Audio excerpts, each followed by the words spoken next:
Assalamualaikum warahmatullahi wabarakatuh. Hari ini kita belajar fotografi makro.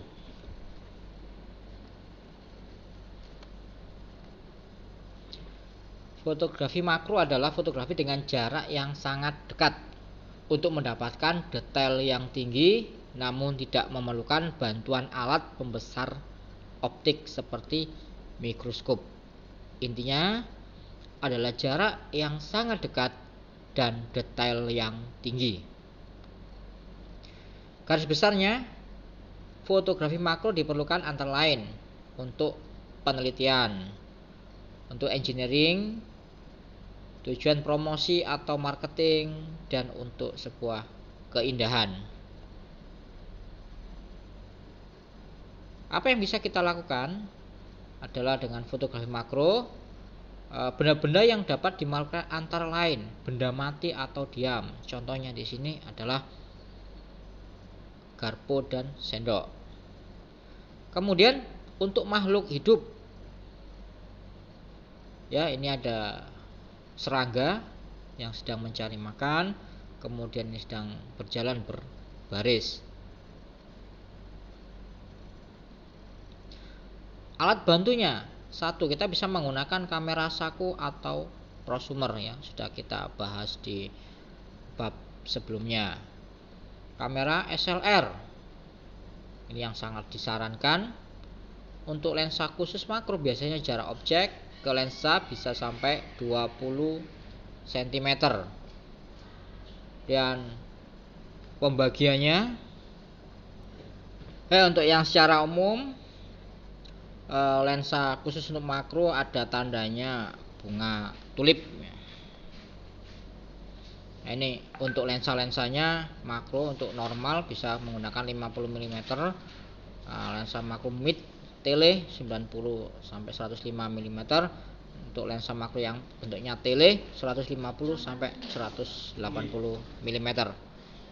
Nah, ini untuk yang bisa membuat makro secara ekstrim, ya, kita ada alat namanya reverse ring, ya. Ini gambarnya bahwa lensanya yang dibalik, ya, ada alat seperti ini. Namun ini sangat rentan sekali terhadap debu untuk masuk, ya. Bisa menggunakan close up plus, ya, seperti ini pemasangannya. Ya, ini semakin banyak plusnya semakin dekat, ya. Ada juga yang pakai lab atau Rhinox seperti ini. Dulu saya pernah menggunakan ini dan sangat luar biasa hasilnya, ya. Atau bahkan bisa menggunakan kaca pembesar, ya. Ada juga pakai extension tube, ya, bentuknya seperti ini kalau kita pasang, ya. Jadi agak panjang seperti ini. Ini extension tube-nya. Nah, kemudian bisa ada flash, ya, flash eksternal, flash tambahan seperti ini. Ya, ini milik saya dulu. Saya rangkai ada menggunakan extension tube, kemudian flash eksternal, kemudian ada pembias dari flash, ya. Ini adalah gambarnya.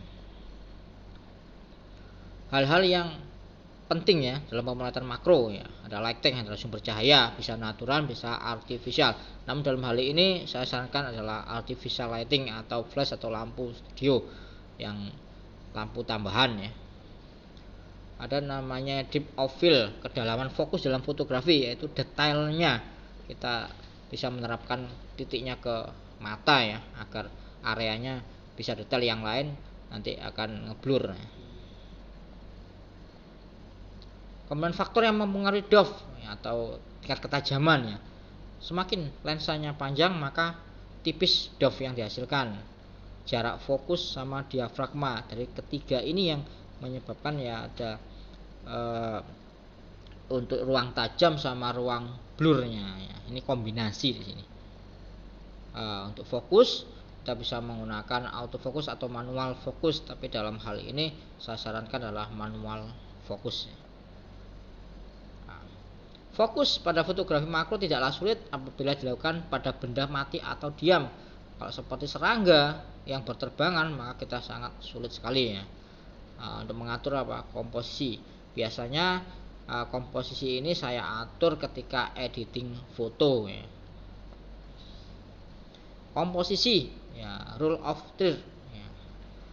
Ini agar sesuai dengan yang kita inginkan ya gambarnya, atau ada point of interest ya.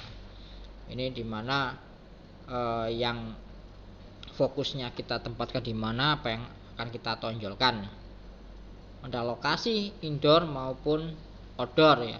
Dalam hal ini saya sering menggunakan yang outdoor karena untuk indoor ini kesulitan mencari hewan-hewan atau makhluk hidup ya. Kalau yang untuk makhluk tidak hidup atau benda diam, ini kita lakukan bisa di indoor.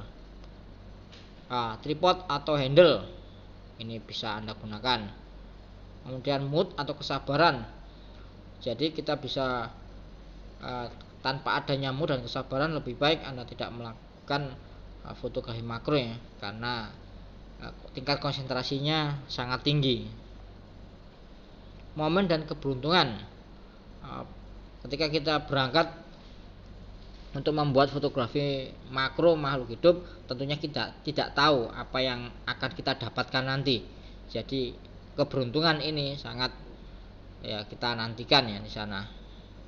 Beberapa tips dan trik untuk membuat fotografi makro untuk serangga dan bunga.